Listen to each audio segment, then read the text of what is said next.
Welcome to Sweet Life Beat Life. We hope this video helps. You start right after cleansing.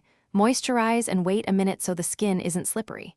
Grab the Lakme Color Corrector that targets your concern, green for red spots, peach/orange for bluish under eyes.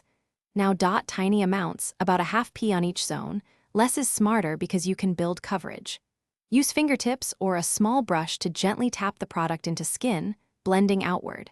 This establishes an even neutral base before foundation. Make sure edges are seamless so no correction shows through.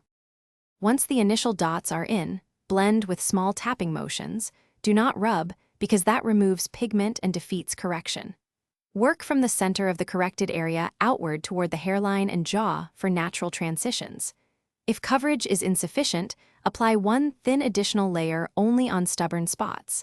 Allow a few seconds to settle and reassess under natural or window light.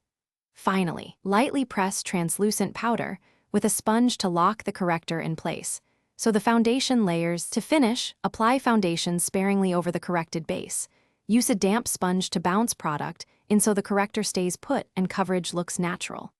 If extra coverage is necessary, add concealer after foundation rather than before, then set with a light dusting of powder.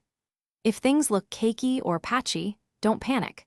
Press a clean damp sponge over the area to lift excess, then reapply a very thin layer of foundation or concealer. This rescue keeps the correction seamless and long-lasting. Thanks for watching.